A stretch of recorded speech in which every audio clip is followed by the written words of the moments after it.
साथियों, आज हम जून 2015 का जो प्रश्न पत्र है वो देख रहे हैं। तो पहला प्रश्न है श्वेताश्वतर उपनिषद केन वेदेन संबंधा। जो श्वेताश्वतर उपनिषद है वो किस वेद से संबंधित है? तो प्राय जितने भी वेद हैं उनसे कोई ना कोई उपनिषद संबंध है और इसको लेकर के प्रश्न रहता ही है।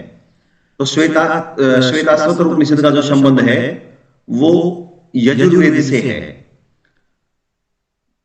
तो सामवेद से संबंधित कौन कौन सी उपनिषदें हैं यहां देखेंगे। शाम का जो अर्थ है वो गान भी होता है, शाम को गान वेद भी कहते हैं। तो यदि हम इससे को रिलेट करना चाहें तो गान किसने गाया, तो किसने गाया, किसके द्वारा गाया गया, तो उसके लिए हम केन शब्द का प्रयोग करते हैं। तो केन उपनिषद का जो संबंध है वो सामवेद से है। और गाया तो कैसे गाया, छंदोबद्ध गाया। तो इसलिए जो छांदोग्य उपनिषद है उसका संबंध भी सामवेद से है।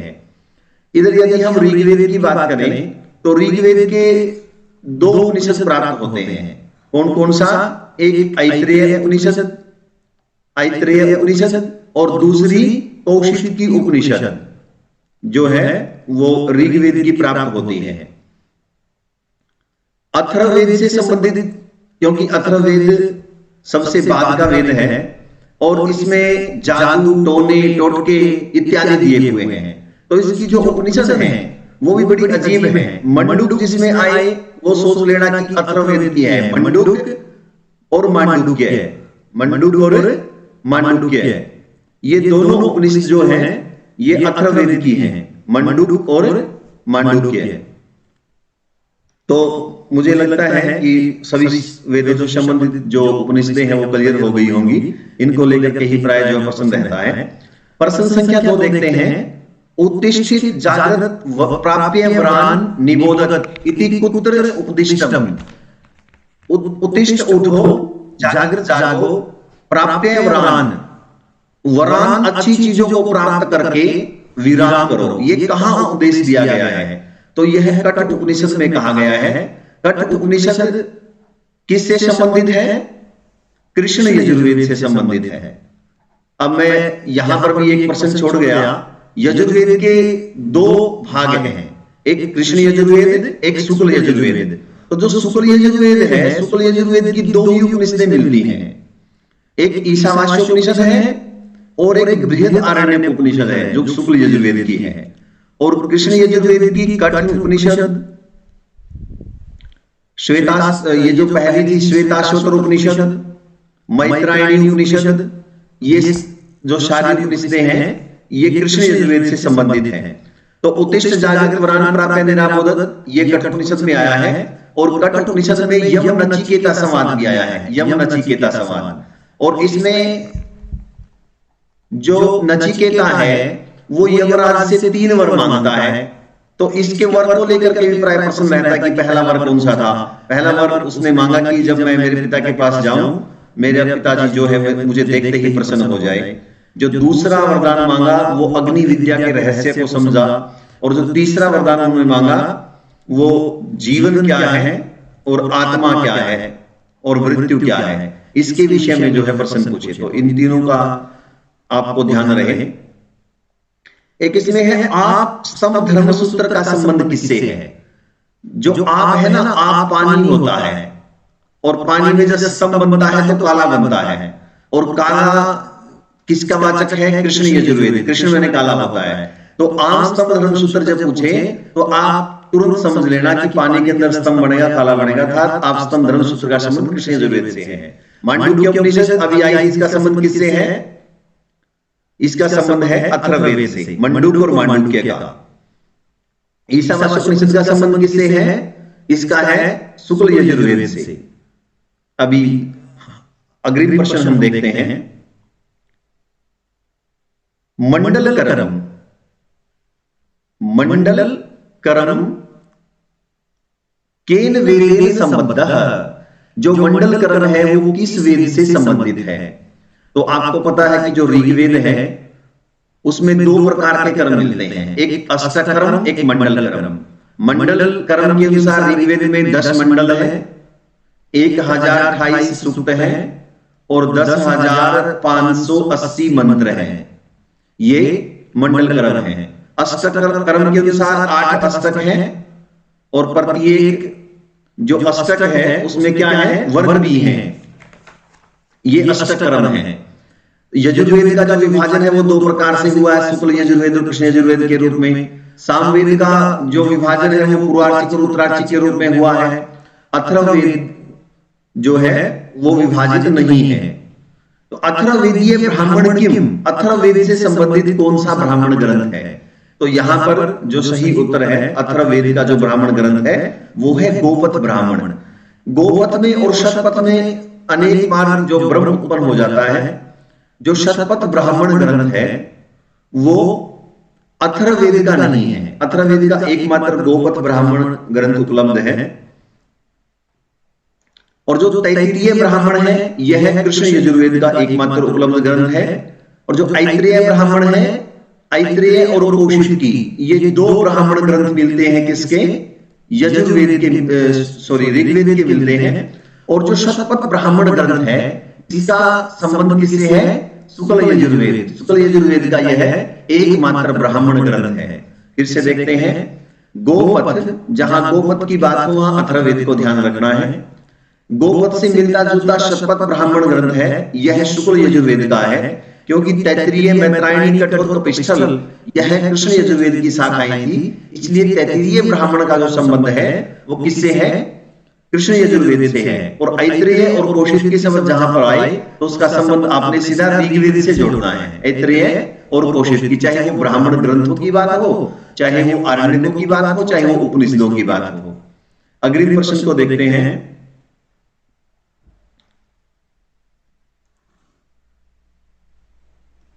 शवसारत्वात्रणवै मा पुनर्गा अपते गवाम सुवगे वजाम इति मंत्रांश कुतः उद्धृत है।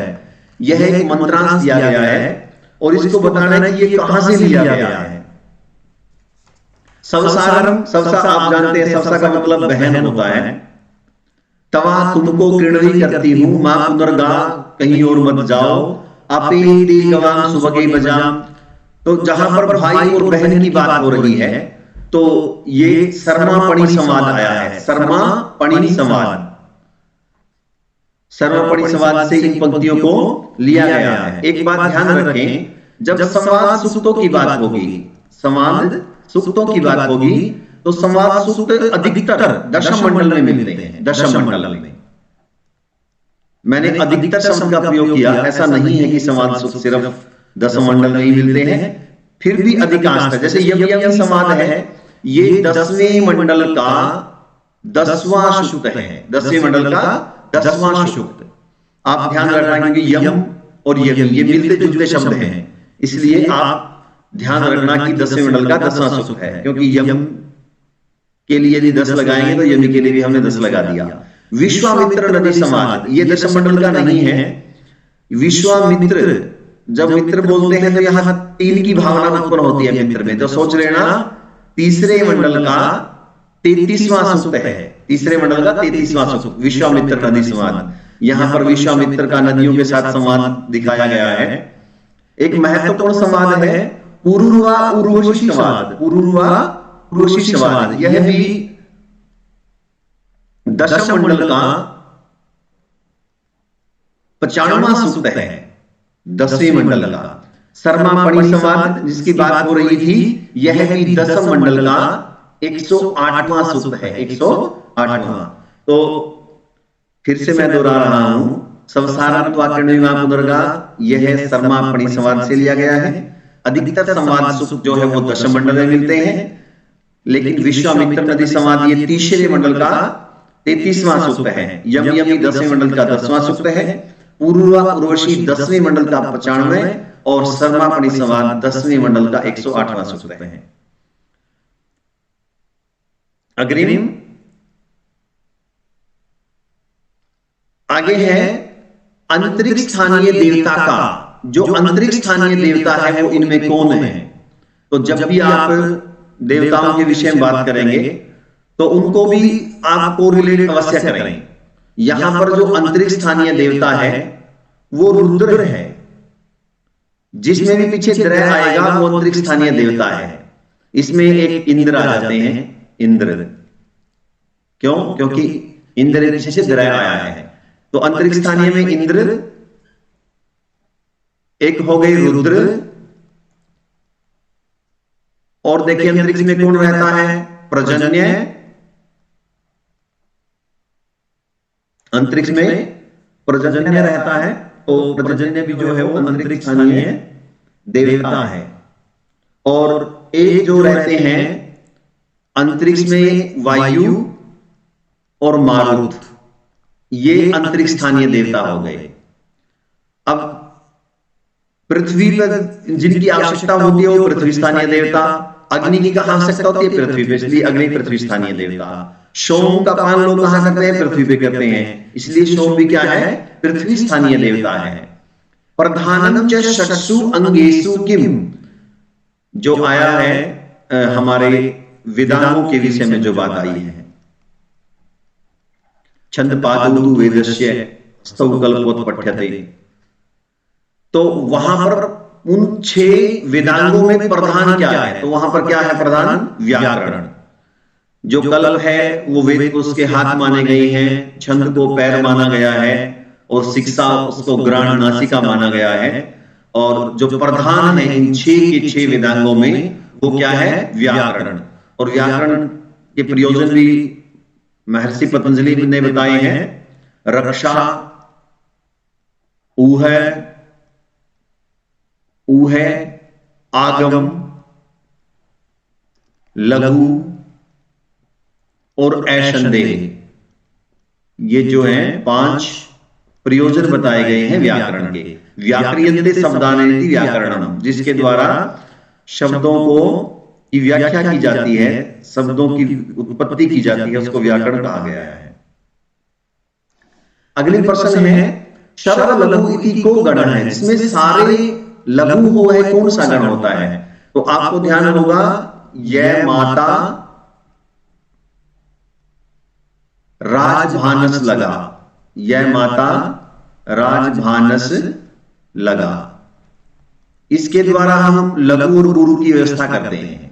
जैसे यह हर्ष है, मां में आ गुरु है, ता में आ गुरु है, तो ये यगण हो गया। मगण को फिर हम ऐसे करेंगे, आ गुरु है, ता गुरु है, रा गुरु है, तो ये मगण हो गया। तो इस व्यवस्था से हम गण बनाते हैं। तो इसने कहा कि जिसमें सारे लघु हो ऐसा कौन सा गण है? तो ये रहा न। यदि हम न से आगे गण बढ़ाएं, न लघु है, स लघु है और ल भी लघु है, तो तीनों जो होते हैं, 3 का ही समूह होता है गण। तो तीनों लघु जिसमें हो गए, अर्थात सारे जिसमें लघु हो गए, वो कौन सा हो गया? नगण हो गया। यह माता राजभानस लगा, यह सूत्र है, से आप गणों को बना करके देख लें। वह वर्ण अस्ति, वह वर्ण है, इसमें आपने ध्यान देना है, क्योंकि जो वह है, वह के उच्चारण स्थान में कहा है वकारस्य दंतोष्ठम। जब वकार की बात आई है तो वकारस्य दंतोष्ठम ऐसा मिलता है कि जो वह है उसका उच्चारण स्थान है, दंत भी होता है और ओष्ठ भी होता है। लेकिन यहां ओष्ठ भी है और दंत भी है, तो ऐसे में हम इनमें से जो है इसका उत्तर नहीं करेंगे। तो फिर इसने पूछा कि वह कुसुम वर्ण है या अंतस्थ वर्ण है? तो वह जो है य, र, ल और वह, ये अंतस्थ वर्ण होते हैं। तो हम ये नहीं करेंगे, ना इसको दंत करेंगे ना इसको ओष्ठ करेंगे। तो वह क्या होगा? अंतस्थ वर्ण होगा। और ऊष्म वर्ण कौन कौन से होते हैं? श, स और श, ये ऊष्म वर्ण होते हैं। दंत के द्वारा उच्चारण स्थान जिनका होता है ये पूरा तय वर्ग आ जाएगा, पूरा तय वर्ग। लरी तुलसा नाम दंतः, लरी भी आ जाएगी, पूरा तय वर्ग, ये दंत का उच्चारण स्थान होता है। और ओष्ठा उपधमानिया नाम ओष्ठ, उपधमानीय और जो पय वर्ग है उसका उच्चारण स्थान क्या होता है? ओष्ठ होता है। तो ये सभी विकल्प हमारे क्लियर हो गए। हम आगे बढ़ते हैं। सुलभ सूत्राणी केन वेदांगेन संबद्धानि, जो सुलभ सूत्र हैं वो किस वेद से संबंधित हैं, किस वेदांग से संबंधित हैं? तो व्याकरण से संबंधित नहीं है, छंद से भी संबंधित नहीं है, और निरुक्त क्योंकि यह निर्वचन का को बताता है, वैदिक शब्दों के निर्वचन को बताता है और यास के द्वारा रचित है, तो यह भी नहीं है। तो कल्प जो है उससे 16 सूत्रों का संबंध होता है। 16 सूत्र जो बताए गए हैं उसमें गृह्य सूत्र, धर्म सूत्र, सुलभ सूत्र, इनका समाहार होता है। प्रश्न संख्या 10 हमारा कंप्लीट हुआ। और मैं एक यहां पर जो भूल गया वो स्रोत सूत्र, स्रोत सूत्र। तो ये चार चीजें जो है वो कल्प के अंतर्गत आती हैं, गृह्य सूत्र, धर्म सूत्र, सुलभ सूत्र और स्रोत सूत्र। सुलभ सूत्रों में ही सबसे पहले पाइथागोरस प्रमेय का जिक्र हुआ है। अगले प्रश्न है सत्तो प्रधानम इति मन्यते। यह जो प्रश्न है निरुक्त से लिया गया है। सत्तो प्रधानम इति मन्यते, जहां पर सत्तों की प्रधानता होती है। सत्तों का मतलब द्रव्य है, जहां पर द्रव्य की प्रधानता होती है। तो निरुक्तकार यास्क ने कहा है सत्तो प्रधानानि नामानि, जहां द्रव्य की प्रधानता होती है उसको नाम कहा गया है। आख्यात के विषय में कहा है भाव प्रधानम आख्यातम, जहां भाव की प्रधानता होती है उसको आख्यात या क्रिया कहा गया है। निपात के विषय में कहा गया है उच्च अवचेषु अर्थेषु निपतन्ति इति निपाता, जो ऊंचे नीचे अर्थों में गिरते हैं उसको निपात कहते हैं, अर्थात जिनके अनेक अर्थ होते हैं।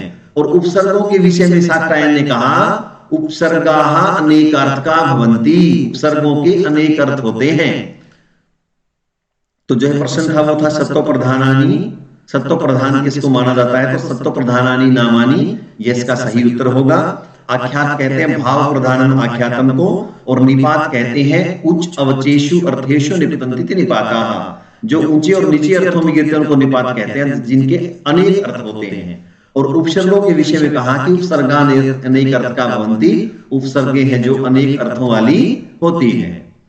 पद पाठ इत्यस्य परमम प्रयोजनम अस्ति, पद पाठ का परम प्रयोजन क्या है? सबसे पहले तो जो वैदिक मंत्र हैं, मंत्रों के लिए पाठ की व्यवस्था की गई। पाठ दो प्रकार के होते हैं, एक प्रकृति पाठ और एक विकृति पाठ। तो जो प्रकृति पाठ है उसके 3 भेद हैं प्रकृति पाठ के, जिसमें पद पाठ भी एक भेद है, कर्म पाठ भी एक भेद है, कर्म पाठ भी एक भेद है। तो विकृति पाठ 8 प्रकार के बताए गए हैं। तो इनका प्रयोजन क्या है? वेद पाठ की रक्षा करना इनका परम प्रयोजन है, वेद पाठ की रक्षा करना। यहां पर संहिता पाठ और आप समझे, तो मैंने बताया वेद मंत्रों की रक्षा करने के लिए 2 प्रकार के पाठों की व्यवस्था की गई, एक प्रकृति पाठ और एक विकृति पाठ। प्रकृति पाठ के 3 भेद हैं, पद पाठ, कर्म पाठ और संहिता पाठ। और विकृति के पाठ के 8 भेद हैं। उसमें विकृति पाठ कौन कौन से हैं? विकृति पाठ के अंतर्गत आएंगे आपके जटा, माला, दंड, दंड पाठ भी होता है, दंड पाठ, ध्वजा पाठ, रथ पाठ, घन पाठ, शिखा पाठ। तो ये जो है ये विकृति पाठ के अंतर्गत आते हैं। अगली प्रश्न है प्रायश्चित्तानि कर्माणि भवन्ति, जो वेदांत सार से यह प्रश्न लिया गया है। प्रायश्चित कर्म कौन से होते हैं? तो आपने ये सारे कर्म वहां पर पढ़े हैं, अनिष्ट हनन आदि, ये ब्राह्मण हनन आदि था। ये था कि जो अनिष्ट देने वाले हैं, ब्राह्मण हनन आदि ये निषिद्ध कर्म है। पर नित्यानि अकरणे प्रत्यवाय साधनानि, जिनको नित्य यदि ना करें तो उनसे क्या होता है, भविष्य में प्रतिकूल फल प्राप्त होते हैं। तो इनको बोलते हैं हम नित्य कर्म, संध्या वंदन आदि को। और ज्योतिष्टोम आदि जो हैं वो क्या है, काम्यानि कर्माणि हैं ज्योतिष्टोम आदि। और चांद्रायण आदि जो है ये प्रायश्चित कर्म है। और प्रायश्चित कर्म किस लिए किए जाते हैं? ये पाप अक्षय साधनानि होते हैं। प्रायश्चित्तानि पाप अक्षय साधनानि चांद्रायण आदि, चांद्रायण आदि व्रत प्रायश्चित के लिए किए जाते हैं और पाप अक्षय इनका निमित्त होता है, पाप अक्षय इनका लक्ष्य होता है। तो ब्राह्मण हनन आदि निषिद्ध कर्म, संध्या वदन आदि नित्य कर्म और ज्योतिषोम आदि ही काम्य कर्म। तो ये आपको ध्यान रहेगा। इस प्रश्न का जो सही उत्तर है वो है चांद्रायण आदि, जो प्रायश्चित कर्म है। अग्रिम देखते हैं, अधोलिखितेषु अनिर्वचनीयम भवति। नीचे लिखे गए में अनिर्वचनीय क्या क्या होता है? तो जो अज्ञान है वो अनिर्वचनीय होता है। ठीक है। वेदांत सार में अज्ञानस्य शक्ति, अज्ञान की कितनी शक्तियों को बताया गया है? तो अज्ञान की 2 शक्तियां बताई गई हैं। एक शक्ति का नाम है आवरण और दूसरी शक्ति का नाम है विक्षेप।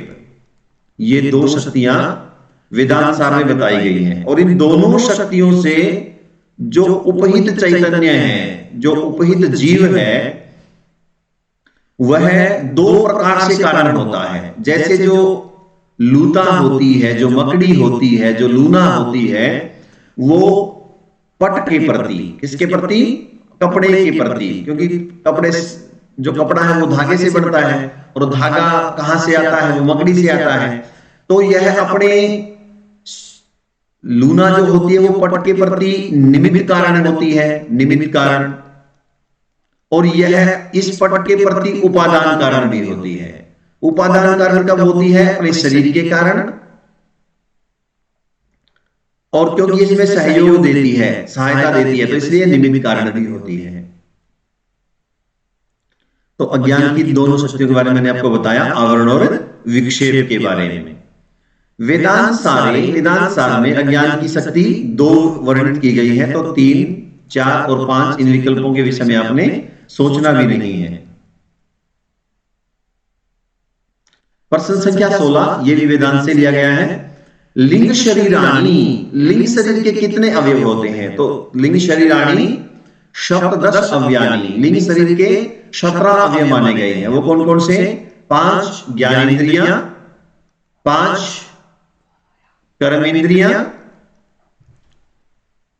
5 वायु और उसके अतिरिक्त बुद्धि और मन, बुद्धि और मन।